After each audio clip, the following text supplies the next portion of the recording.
ત્યારે 1,25,000 પટોળું વેચ્યું હતું જુનાગઢમાં. એક હા, એક પટોળું ઘરે હા 70,000 50,000 1,25,000 1.5 લાખનું હતું, પણ એ આયર હતા ને એટલે કે થોડાક કમ કરો. 1,25,000 એ પટોળું વેચ્યું. પણ એમાં સોના ચાંદીનો તાર હતો સાહેબ. હે સોના ચાંદીના તાર હોય છે એવો તાર આવે. અને આ 1,25,000 વાળી સાડી જો છે પટોળો કેટલા ટાઈમમાં તૈયાર થાય છે? એના 3 મહિના જેવું થઈ ગયું. 3 મહિના લાગે 3 છે. મહિના લાગે. તમે જ બનાવો છો કે તમારી સાથે ઓર પણ એ લોકો હોય છે? તમારા બેન હતા ને એ વણતા હતા, હું નથી વણતી. એ મારી બેન વણતી હતી ને મારી બેન જ બનાવી હતી. અચ્છા, અત્યારે તો ભગવાનના ઘરે જ ઉતારી ગયા છે તો તમારી કમાણી તો સારી છે. કમાણી. અને મહેનત છે આપણી બહુ સારી, મહેનત જ એટલી કરવી છે. કારણ કે ઘરનું કામ કરીને અને પછી એની સાથે આ કરવાનું અઘરું તો છે. અત્યારે હાંજ પડે ને ત્યાં 50-60 આ પગનું સણિયા વણી નાખું. 50-60 એક દિવસમાં? હા, આ પગનું સણિયું રહ્યું ને. હા હા હા હા, એક દિવસમાં એટલા કરી નાખો? હા. અચ્છા, और કેટલા રૂપિયાનું વેચાણ થાય છે પછી આ? 30 રૂપિયાનું. 30? બહુ ઓછું છે 30 રૂપિયા તો. એટલે ગામડામાં તો છે ને આમ 60 રૂપિયા લેવું. મેળામાં કે કોઈ મેળામાં 60 જગ્યાએ? રૂપિયા લેવા. પણ ગામડા વાળા શું કે બધા મજૂરી કરવા વાળા રહે ને હા, તો એના માટે તો 30 રૂપિયા પણ છે. જાજા હા, કહેવાય, જાજા જાજા કહેવાય. કહેવાય. શું કરો છો પછી પૈસાનું? પૈસાને આપણે બેંકમાં લેવડ દેવડ કરીશ.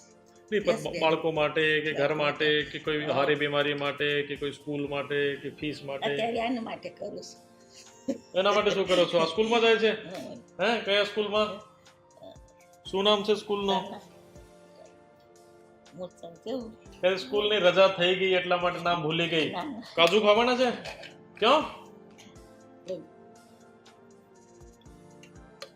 હે પરી, મોટી થઈને શું કરીશ? डॉक्टर? क्या बात है, किस चीज का डॉक्टर बनेगी? હાથ પગના? જેના હાડકા તૂટી જાય છે આ ઠીક કરવા માટે? કે મગજનો બનીશ કે દિલનો? હાથ પગનો, આખા શરીરનો? હે, જો પણ બીમારી, જો પણ તમને તકલીફ છે આ બધી ઠીક થઈ જશે. તો અત્યારે તમે કયા ધોરણમાં છો? ત્રીજું આવી ગયું? હજુ ચા પછી આવે ને હજુ બીજું કહેવાય, હજુ બીજામાં છે. કશું વાંધો નહીં, કશું વાંધો નહીં. હજુ બીજું પણ તો મોનકીબેન, બાકી જો તમે કહેતા હતા કે ભાઈ બહાર નીકળવો જરૂરી છે, જરૂરી છે, ખુદ પર વિશ્વાસ જરૂરી છે, તો આ જો વિભાગ છે એમાં જો મારો અનુભવ છે કે મોટા ભાગની જો મહિલાઓ છે, દાખલા તરીકે કે અમારી સાથે ગુજરાતના ગ્રામીણ એરિયાની લગભગ 25 લાખથી વધારે મહિલાઓ જોડાયેલી છે, પરંતુ આમાંથી એક્ટિવ બહુ ઓછી છે. જો ધંધો કરે છે, કે જો સરસ મેળામાં જાય છે, કે જેને પોતા ઉપર વિશ્વાસ છે, કે જો બહાર નીકળે છે, જો પૈસા કમાવે છે, જો સપના જુએ છે આ પ્રકારની, તો એનું શું કારણ છે કે દાખલા તરીકે છલાલા ગામમાં તમે છો પણ બાકી કેમ નથી આવતી? એ અમુક બેનો શું મગજ જ નથી કામ કરતા. મગજ કેમ નથી કામ કરતા કે આ કોણ આમને હારે રખડવા જાય ને આ કોણ આમ કરે. પણ હું એવું માનું કે રખડવાનું નથી. આ આપણા બિઝનેસ માટેનું છે, આપણા ધંધા માટેનું. આપણે 5 રૂપિયા કમાઈને આવશું. તું રોજ અહીં કન તડકાની તાપમાં તું 100 રૂપિયામાં જાશ તો તું અહીંયા કન 200 રૂપિયા લઈને આવીશ. રોજનું તું બેસી તો 300 રૂપિયાનું તારું કાઉન્ટર સહન બરોબર. તો તને 300 જાજા છે કે 100 રૂપિયા જાજા? તને 200 રૂપિયા તો તને સહી વાત હે. તો આ 300 રૂપિયા પર તું બેસ ને તો આ 100 રૂપિયા પર શું લાવ બેસસ?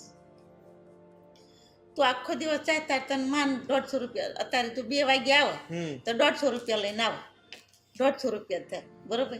2 વાગે આવો, સવારમાં 7 વાગે જાય, 2 વાગે આવો, ઘરે આવવાનું રાંધણ ખાય. ચાય પીશો ને? હા, ચા પીશો, ચા પીવડાવો. એટલે એમ કે તો પછી આમાં તમે ઘુસાવ ને, તમે આમાં શું કામ નથી આવતા? અને હું આ મંડળ કરીશ ને 3 મંડળ, એમાં તો હું આ 3 મંડળ પણ આજ કામ કરશે? આજ કામ કરશે. વણાટનું જ કામ. તો તમને નથી લાગતું કે તમારા કોમ્પિટિટર ઊભા થઈ જશે પછી? તો ભલે થઈ જાય, કશું વાંધો નહીં. કશું વાંધો નહીં.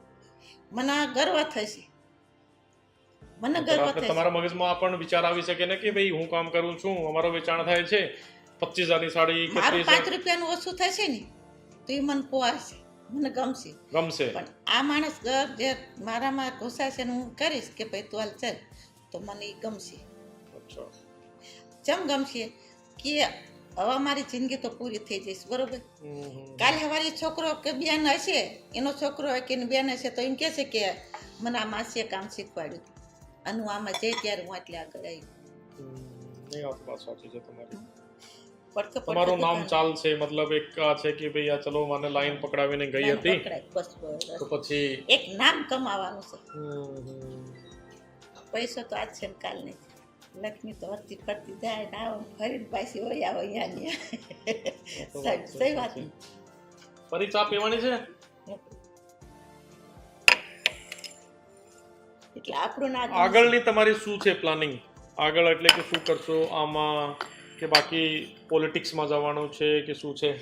તો માર તો ગરમ એકવાર થોડીક વારમાં હું તમને આપી દઈશ. આનીથી હજુ તું મને પૂછીશ કે આજનીથી હું હજુ સારો બિઝનેસ કરીશ, સારી રીતે હું સાહેબો હારે મુલાકાત કરીશ, સાહેબો મને સપોર્ટ આપશે તો એ રીતના આગળ આવીશ. પણ મારો છોકરો આગળ ચાલશે, એને એમ થશે કે મારા મમ્મી કરીને દેશે તો હું આમાં આગળ વધારી શકે છે. સાચી વાત છે.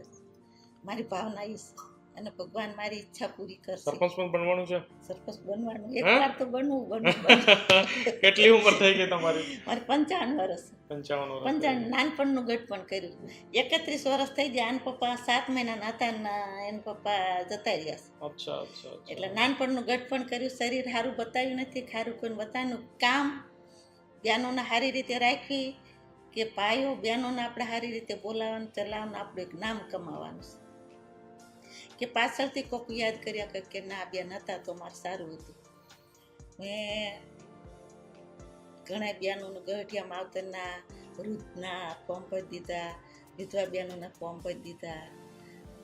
51 બહેનોના તો આ ચૂંટણી વખતે મેં 51 બહેનોના પૈસાનું ફોર્મ ભરીને પાવડાય. બધી બહેનો ખુશ થાય ત્યારે કે મોંઘી એને અમે આ પૈસો મળે ને કે અમારું ફોર્મ કોણ પરત ગયું.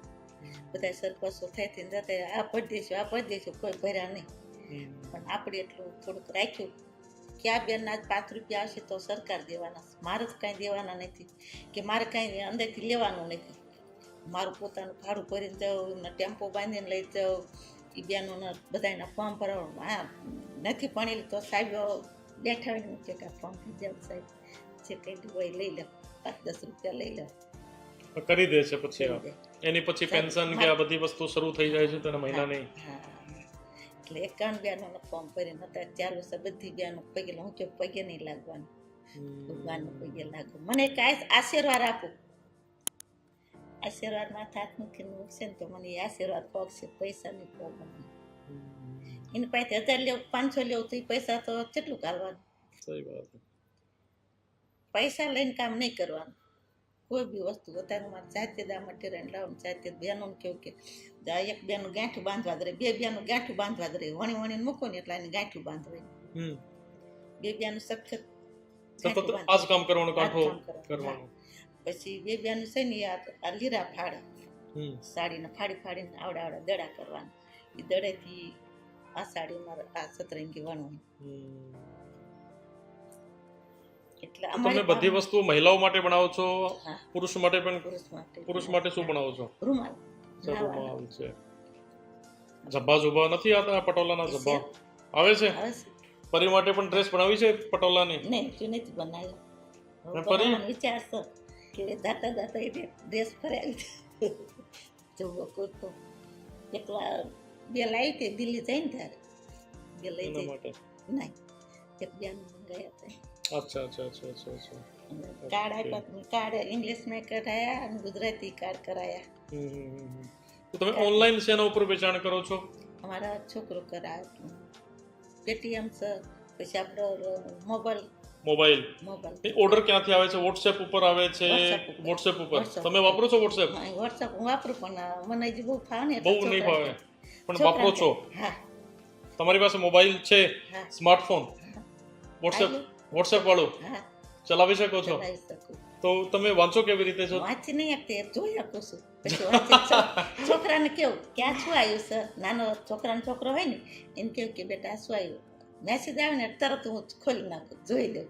પછી છોકરાને કેવું તો કે બા આવ્યું સર, કાંઈ આવ્યું, એટલે કે જોઈ તો શકો છો, જોઈ શકું, સાંભળી શકો છો, એને જો વાંચી વાંચી નથી શકતા, વાંચી નથી શકતી. પણ સામેવાળાને તમને કોઈ મેસેજ મોકલવાનું હોય તો તમે તમારી અવાજ રેકોર્ડ કરીને અને પછી મોકલી શકો પછી છો. મોકલી શકાય. અને પેમેન્ટ કે ભાઈ પહેલા પેમેન્ટ પછી તારો સામાન, પહેલા મારા પેમેન્ટ નાખ અને પછી તને આ વસ્તુ મળશે. આ તો સુરેન્દ્રનગરની ખાસિયત છે, મને એવું લાગે છે. પહેલા એક સુરેન્દ્રનગરના બેન આવ્યા હતા, આપણા જ કહેતા હતા કે ભાઈ પહેલા બેંકમાં પેમેન્ટ. જેમ કે ભણેલા નહીં એટલા તો ત્યારે ઉલ્લુ બનાવીને નાખીને જતો તો અમારે રોવાનો વારો આવે, રોવાનો વારો આવે ને સાહેબ. એટલે એવું નહીં કરવાનું. પછી અમને ખબર પડે કે પછી હું વચાવું કે ભાઈ આમાં મેસેજ આવ્યો છે, વાંચી દેતો કે આમાં પેમેન્ટ આવ્યું શું નાખ્યું એને. કોઈ ખરાબ અનુભવ થયો છે કે ભાઈ કોઈ સામાન લઈ ગયો અને પૈસા નહીં આપ્યા હોય? હજી સુધી નથી. 8 વર્ષથી ચલાવું પણ 2 વર્ષથી હું આ ઓનલાઈનમાં ચલાવું પણ નથી હજી સુધી. કાલે થાય સાચું સાહેબ, કાલની નથી ખબર, આજ સુધી નથી થયો. નહીં તો પછી તો આગળ પણ નહીં થાય. તમે જે ભગવાનને મને ખબર છે કે મારું ભગવાન કોઈ દી બુરું નહીં કરે, ખોટું હું એક માણસનું ખોટું નહીં કરું તો ભગવાન મારું ક્યાં ખોટું કરવાના. સહી વાત, બિલકુલ સહી વાત. ક્યાંથી મળે છે તમને એટલું જ્ઞાન? જ્ઞાન ક્યાંથી મળે છે? તમારું મગજ કોમ્પ્યુટર છે? હે, આ કોમ્પ્યુટર કેવું? કોને કીધું તમને? હું મારા મનને પૂછું. આ મનનો કોઈ બેઠો હોય ને અંદર, અરે વાહ, આપણા અંદર બેઠો હોય ખૂણો લઈને વાતો કરો છો એની સાથે ડેલી? શું વાતો કરો છો?